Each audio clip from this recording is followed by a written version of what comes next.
Vamos a tratar entonces de analizar la coyuntura del Uruguay, análisis y perspectivas. No sé si se ve bien, está como la luz. Esta se podrá apagar aunque sea...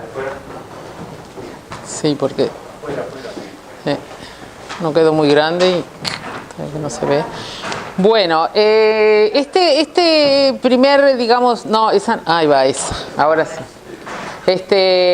Como que lo que yo les quería plantear era cómo vamos a empezar la charla analizando desde como de lo internacional, vamos a pasar a lo regional y luego al Uruguay, ¿no? Uruguay es un país muy pequeño que tiene una economía además de pequeña muy abierta. Y todo lo que sucede en el exterior nos impacta. Entonces, bueno, hay algunos problemas, digamos, de la economía mundial propiamente de 2017 que están afectando a la economía uruguaya. Por un lado, bueno, después esto lo vamos a ir desarrollando, pero en primer lugar el bajo precio del petróleo y de los commodities en general. Es algo que nos afecta a Uruguay en particular. El bajo precio del petróleo lo favorece porque Uruguay importa petróleo. No es lo mismo con otros países de la región que son exportadores y que bueno, sus ingresos por esas exportaciones se ven reducidos al simplemente bajar el precio. Pero bueno, otros precios sí afectan a Uruguay. La baja de los commodities. En general, commodities es una palabra que usamos para referirnos a un tipo de productos que se venden en el mercado mundial y que no importa dónde se produzcan, son iguales, ¿no? Entonces, por ejemplo, no sé, la soja, ¿no? Entonces, Uruguay en realidad exporta granos de soja. Hay otros países que tienen que exportan el aceite por un lado y lo que resta de sacarle el aceite a la soja y lo exportan. Pero bueno, no importa de dónde, el petróleo también. Hay algunas variedades, pero en general no importa de qué país venga, el petróleo tiene como una calidad general. Los lácteos son también commodities. O sea, ¿qué es el commodity? Bueno, la leche en polvo entera o descremada. Las venden a granel, ¿verdad? Es un commodity como el arroz, el trigo. Hay variedades, pero digamos que sus precios se forman en el mercado mundial y dependen de la oferta y la demanda mundial. Y un país pequeño como Uruguay solo ingresa vendiendo a los precios ya fijados en los mercados. Entonces lo que sucede en el mercado mundial nos afecta.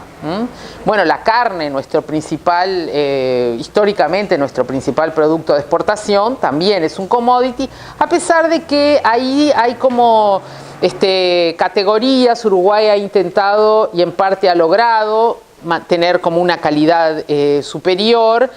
Y como que ahí el mercado está más segmentado, está la carne congelada, la carne enfriada, carnes de primera, ahí depende si nuestras carnes en realidad van como con las de Argentina, un poco, ¿no? La carne famosa es la carne argentina y bueno, Uruguay ahí entra un poco con una calidad similar.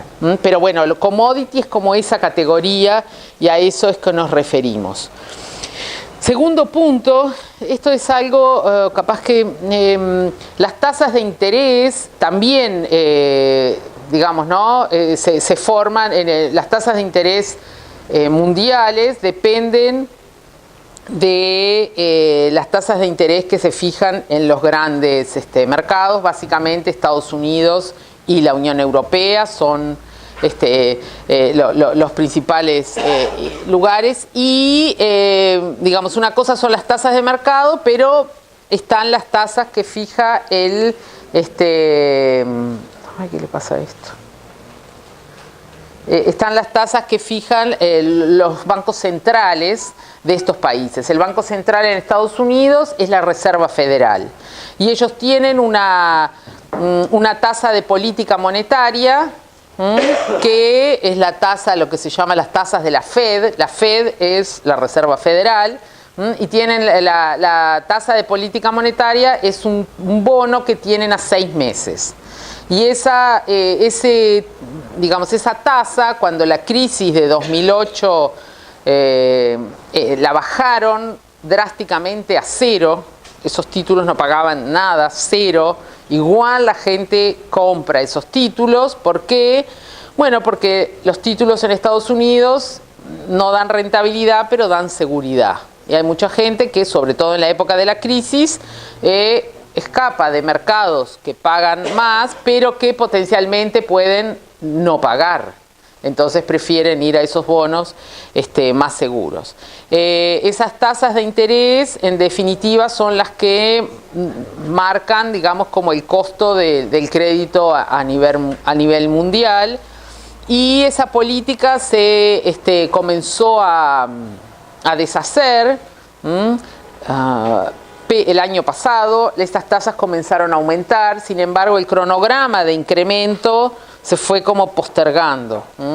Entonces, en realidad, muchas veces no solamente tiene impacto cuando varía la tasa, sino muchas veces el impacto depende de qué es lo que esperaban que suceda. No, hay una reunión, la Reserva Federal se reúnen cada 2 meses. Entonces, antes de que se reúnan, hay toda una expectativa de qué es lo que va a pasar, si van a aumentar o no van a aumentar las tasas, etcétera. Entonces, en realidad el impacto es si sucede o no lo que se esperaba. Los mercados ya como que lo descuentan anticipadamente, y a veces eso es lo que genera más volatilidad, o inclusive lo que se dice en esas reuniones. Las actas aparecen unas semanas después, y entonces si la perspectiva es que las tasas se mantengan o si se piensa que las tasas van a aumentar, bueno, ese proceso ha sido más lento. ¿En qué afecta a Uruguay? Además de que, bueno, eso tiene un lado positivo, que es que el crédito internacional está barato, pero eso genera que capitales que en un momento más tranquilo ya no buscan tanto la seguridad, sino que quieren más la rentabilidad, vienen atrás de títulos de países como Uruguay, o como, bueno, era Brasil hasta hace poco, o Colombia, Perú, Ecuador, Paraguay, que tienen títulos que pagan tasas de interés más atractivas, que ahora ya no está más en 0, pero está en 0,75 al año. Esa es la tasa de interés que pagan esos títulos a 6 meses.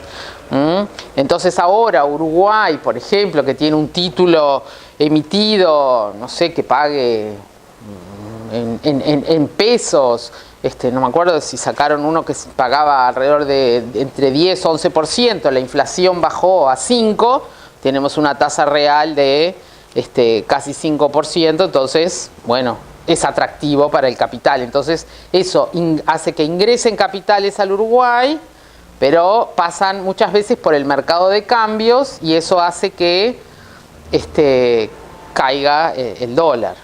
O sea, por ahí es el impacto más evidente del tema de las tasas de interés internacionales sobre el Uruguay, ¿no? El impacto sobre el dólar.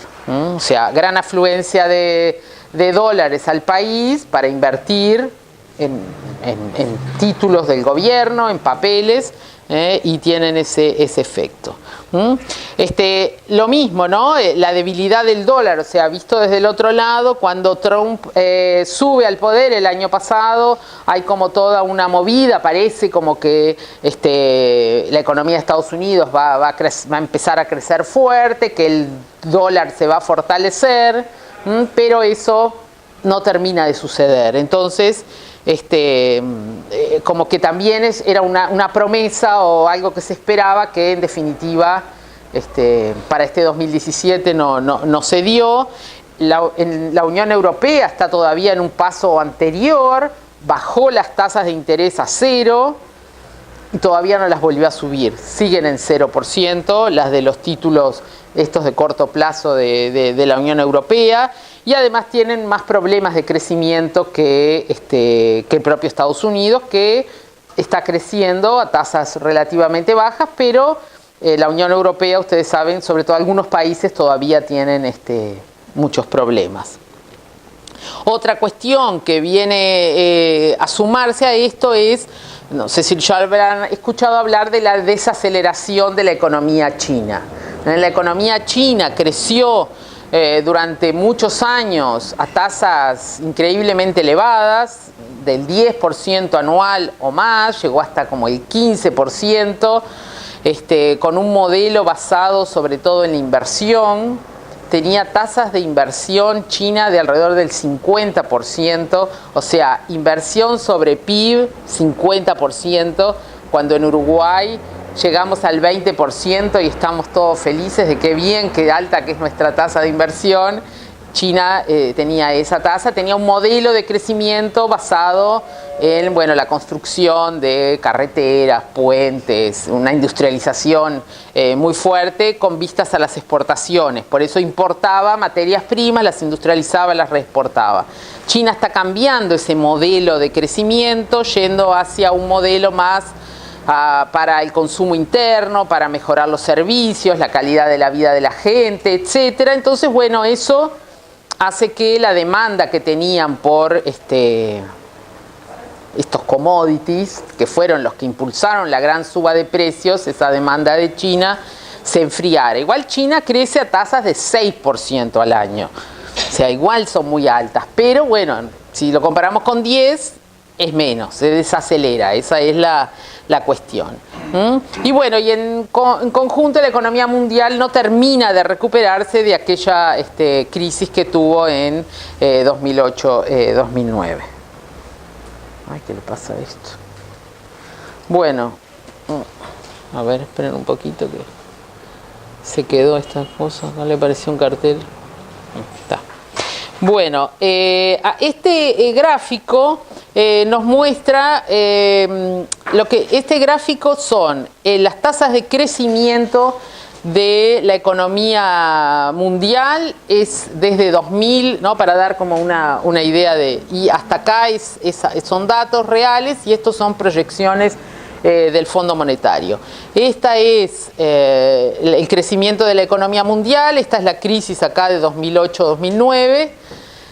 Estos son las economías emergentes, las de azul, y la de abajo son las economías avanzadas. O sea, son las economías emergentes las que vienen tirando, digamos, del carro del crecimiento mundial.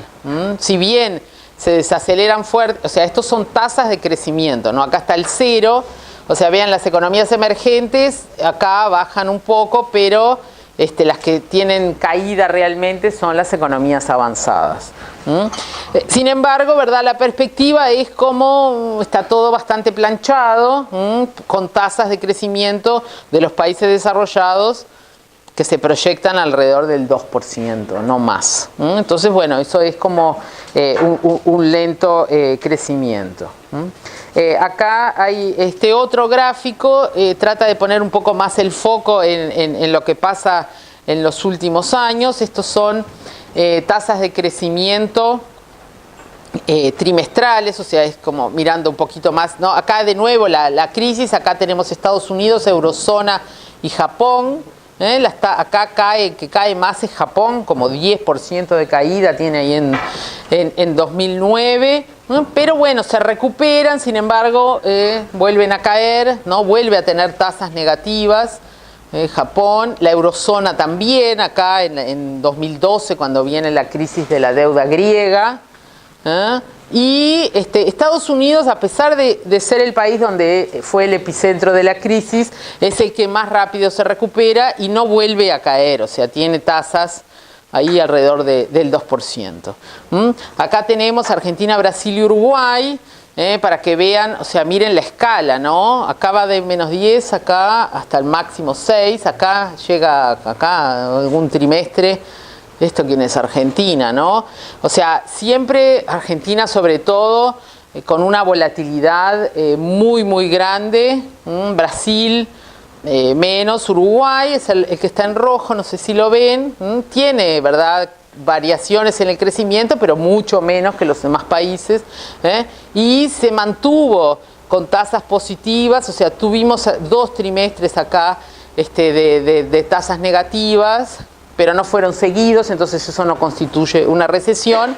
Y aquí es lo que está sucediendo, ¿verdad?, en los últimos trimestres, con un crecimiento todavía bajo, pero la economía parece que comienza a recuperarse. Vean acá Argentina y Brasil, si bien esto no es crecimiento, porque acá estamos todavía en negativo, o sea, caen menos, pero todavía las economías caen. Ahora vamos a ver un poco más en detalle. Bueno, esto simplemente para que vean la evolución de más allá de lo que le pasa a las economías, los mercados de valores, las bolsas, igualmente son dinámicas y crecen. Acá este gráfico de acá, además puse a propósito, esta es el Merval, que es la bolsa de Buenos Aires. El verde es el Bovespa, la bolsa de Brasil. Este es el Dow Jones, que es la bolsa de Nueva York. Y aquí este es un Eurostoxx, que es como un resumen de bolsas de la Unión Europea. Entonces, destaca por sobre todo el Merval, a pesar de que la economía argentina vimos que estaba muy mal. ¿Qué era lo que pasaba? Bueno, con todos los problemas que tuvo Argentina, la elevada inflación, la falta de opciones de inversión, ¿dónde ponía la plata la gente? Acá en la bolsa. Era como una opción de inversión, de obtener alguna ganancia de corto plazo, y la bolsa tuvo en todo este periodo un comportamiento súper dinámico. Las otras, no, acá saqué, en este es el mismo gráfico, simplemente saqué el Merval para poder que la escala nos permita ver que todas las economías a partir ahí de 2015, de fin de 2015, inicio de 2016, las bolsas se recuperan. Es un poco lo que vemos también en la parte del PIB en los gráficos anteriores, o sea, hay como más un poco más de dinamismo. Bueno, acá, ¿por qué no aparece esto? Ahí está. Acá, bueno, un poco lo que hablábamos de los precios de los commodities. Este es el petróleo, ¿no? Acá estamos desde 2005, acá no se ve bien, pero es 2005 en adelante. Vean que el precio del petróleo, esta fue antes de la crisis mundial. El precio del petróleo llegó a cerca de $150 el barril, luego cayó a menos de 30, después volvió a subir, volvió a bajar, ¿no? Y ahora estamos por acá, ¿no? Alrededor de $50 el barril es lo que está. Con los precios de otros commodities, con algunos, allá tenemos el arroz, por ejemplo, que tuvo un pico muy fuerte ahí en 2007, pero luego cayó en forma importante. La soja creció, pero después acá volvió a crecer, y ahora estamos en precios bastante deprimidos. Sin embargo, acá, por ejemplo, la carne bovina y la soja tuvieron un comportamiento que no fue con un pico tan alto, ¿verdad? Si bien tuvieron acá una variación, fue bastante menor, y se mantienen ahora en niveles bastante superiores a los que tenían en ese momento. Otra, para mirar en los mercados financieros, una variable que es interesante para ver cómo nos ven los mercados, es mirar lo que se llama el riesgo país. No sé si saben exactamente lo que es el riesgo país. Es un diferencial que tienen que pagar los países para que les compre, ¿no? Si viene un inversor y yo quiero que Uruguay quiere que compre el papel de la deuda, un título, una letra de tesorería, ¿verdad? Un bono del tesoro, etcétera, tiene que pagar una tasa de interés algo superior a la que paga Estados Unidos, ¿verdad? O sea, yo les dije, Estados Unidos es 0,75 ahora el título de 6 meses, pero por ejemplo un título de 10 años, de 20 años, pagan tasas de interés alrededor del 2%, más o menos está entre el 2 y el 3. Arriba de eso, ¿cuánto tiene que pagar un país para que el inversor compre su